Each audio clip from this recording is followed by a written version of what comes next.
Greetings, students, both of other genders and persuasions. How you all doing? Okay, it's day 19, Tuesday, and I said I was going to do a question and answer video, so here we are. I asked for questions and I got some! Yay! Okay, let's crack on. First of all, I'll go to the ones that were given to me on my YouTube channel, on like my videos and stuff like that. Now, I apologise straight off if I get your names wrong. I am terrible at pronouncing names, as loads of people know. Okay, right, so let's get on with the YouTube ones.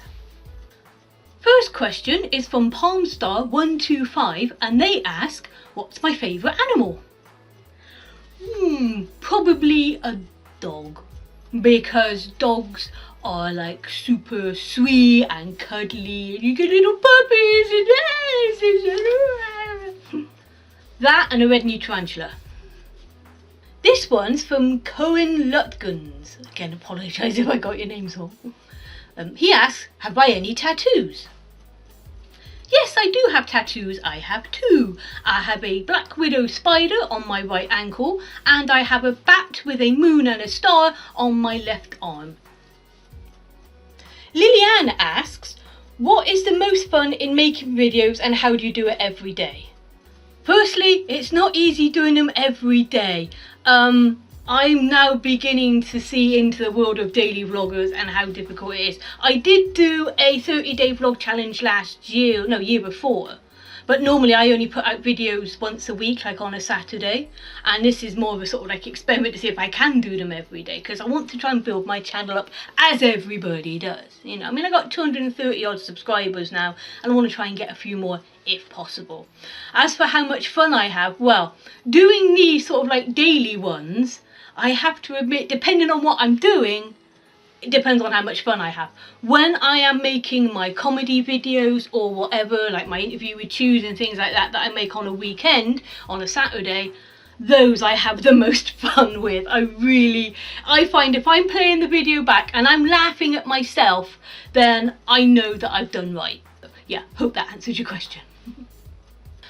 Anya asks, I want to start making videos too. What tips do you have for a beginner like me on editing software? I use Windows 7 and legal sources for music. Any other advice on what to do or not to do would be appreciated too. I did sort of like vlogs before, but they weren't that interesting. I never really knew what to do. And it wasn't until I started doing the comedy aspect that I realised what I was doing and how I could do it. Okay, over the years I've now got a better camera, I've got better editing software. I used to edit first of all on Windows Movie Maker. Yeah. And I've got now this Serif Movie Plus. So yeah, find what editing software works for you. There's loads of free trial ones you can use. That's how I found the one that I like, because I had a free trial version of it. So yeah, find what editing software you like and you can use, and then just try and stick with it if you can. Right. As for music, I use Incompetech, and that is royalty-free music, and they do all sorts of different types depending on what your video is. Obviously YouTube now as well have their own editing thing on there that you can use, their editing software and their music, which again is royalty-free, so you don't have to worry about any copyright issues. If you do something along the lines of, say you do a cover of a song, that is going to hit the copyright, which means you won't be able to monetize that video, right? If you've done a cover or a parody of a song, some of mine have caught copyright on parodies, some haven't. Sometimes it's the luck of the draw whether you get caught, but if you get caught, just be careful and just basically it'll come up on YouTube and just say, yeah, okay, I accept it's a third party, and I won't monetize this video. And it's the easiest way around it. Although sometimes they do still block it, in which case you've got no other choice. Like I did a video before, the music I wanted to use, it wouldn't let me no matter what. Even though I admitted, yeah, it was a third party, I ended up having to scrap the whole video and re-edit it with different music. You know, so sometimes it's a pain in the ass, but anyway, yeah. So hope that helps with the editing and music bit. As for advice for beginners, you ask any YouTuber and they always say, be yourself. Okay, that's all well and good, but sometimes you want to put a persona across. You don't want to be yourself, because you'll be just, some people will be sat like, today I went to the shops and then I went to, and then I did this, oh, what's that? And you think, nobody's going to watch that, you know. So sometimes you like to put a persona across. I have to admit, when I do vlogs like this, you get me. When I do vlogs like this, you get me. When I do something like my interview with Chew, or my my slap with Tickle, or Sweary Jill, those are like, you know, characters that you portray, and that's where the my comedy aspect comes into it, because I then portray a character. So yeah, basically do what you know, do what you like. Make sure you're doing it because you want to do that particular song, video, beauty tips, whatever it is you do. You know, but just make sure that you enjoy what you're doing, and yeah, hopefully you'll come up with something decent. And I tell you, the amount of videos I scrapped because I was thinking like, oh, that's good on paper, and I write down the script and I'm like, I'm filming it and I'm thinking, this is absolute pants. I'm not even laughing at this anymore, it's just rubbish. Scrap it, start again. So be prepared to maybe have to restart things, and just, like I said, just go with what you know and what you like to do, whatever that be, and hopefully you'll get the subscribers. Yeah, so anyway, I hope that helps with what you want to do, and good luck to you doing it. Andy Purvis asks, where do you get your video ideas? Half the time I don't know. Sometimes I dream them, sometimes I just see somebody else do something and I think, oh, I could do something similar to that. Sometimes if it's a song parody, I can listen to the song and the words of the parody just pop in my head and I'm thinking, oh, I must do that, you know. I've interview with Chew came across because I was just being stupid. And that's developed from there. Same with Slap with Tickle, Sweary Jill. I mean, I need to resurrect these characters. I need ideas. I need to resurrect these characters. Please give me ideas.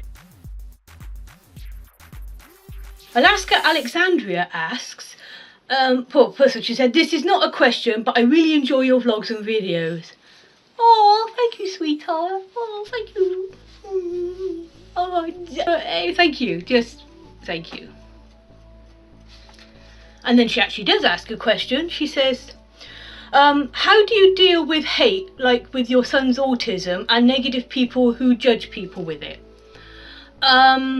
Basically, if he's having a meltdown in public or something like that, and he's shouting and screaming and kicking and what have you, like he has done in the past, not so much now he's older, but when he was young, boy, could he like scream Asda down. I just usually, now I know what's wrong with him and stuff like that, I just usually say in a loud voice like, really sorry, he has autism, he's having a sensory overload, just give him time and he'll calm down. And if staff or anything come over, I say exactly the same to them, and they usually go, okay, well if you need anything, let us know. At the end of the day, it's education. People that go like, look at your child, believe you me, the number of looks I've had like that from people looking at me and say, oh, can't you control your child? You know, it's ignorance at the end of the day, so the only way you can overcome that is education. You know, and if you tell people straight away, oh no, he's acting like this because he has autism. You know, at the end of the day, it's education, and if anybody looks down on me or anything because Patrick's having a meltdown, now I ignore it.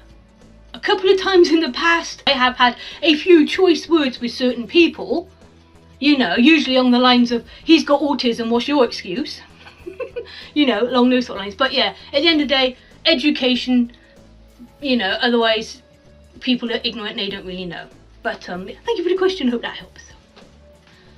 And now on to the Twitter questions. And the first one comes from Neve Lennon. Oh, now where do I know that name from? And she asks, who is you bestest friend? You bestest friend. And I thought my keyboard was on the fritz. Thank you, Neve. Only joking, you know you're my bestest mate. I love you, Neve. Love you. Boom, chicka, baka, wow, ka-taka-dang. She'll get that joke, nobody else will. Okay, thank you. She's gonna kill me. Love you, honest. Next question comes from Shane Dowling. He asks, are you going to troll my question like Jack's films? No. Ah, who am I kidding? Of course I am. The last two questions come from Casey Barnes. And his first one is, who would you snog, marry or avoid on YouTube? I don't know if I'd avoid anyone. I think the only ones I would avoid were those that were homophobic or racist or just not funny and just plain, how the hell did you get 5 million subscribers? What you put out once a month is absolute crap. Oh no, you've got teenage sheep fans that follow. You know, that's the probably sort of YouTuber that I would avoid. As for Snog and Marry, can I say the same person for both? Oops. No. Now, who would I snog or marry? I think I would marry Chris Thompson. Purely because he keeps injuring himself, so I could look after him. Plus, I'm sure I'm a good time. Oh God, did I just do that? Anyway, now, hello. Right, so who would I snog on YouTube? Who would I snog? If it was just to snog their face off as a one-off and never again, ooh, probably Sean Klitzner, because he was the first person that got me into doing YouTube and stuff like that, and I'd love to see the look on his face when I did. Anyway, that's who I would snog and avoid on YouTube. And the last question again is from Casey. It says, who's your favourite small YouTuber? It depends on what you mean by small. I love Eric TV 365. I started watching them when Chris went to stay with him when he was in Houston. And I love them. And they've just hit 5,000 subscribers. There's a few sort of like friends that do like beauty channels and things like that that might only have a couple of hundred subscribers, you know. But there's not... Like I say, it depends on what you describe as small. So yeah. Offhand, don't know. Hope that answers your question. So anyway, that brings my question and answer video to an end.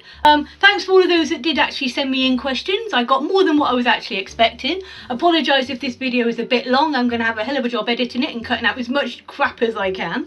But again, thank you for watching. Hopefully I'll do this again soon. You all take care. I love you all, and I'll see you all tomorrow. Bye.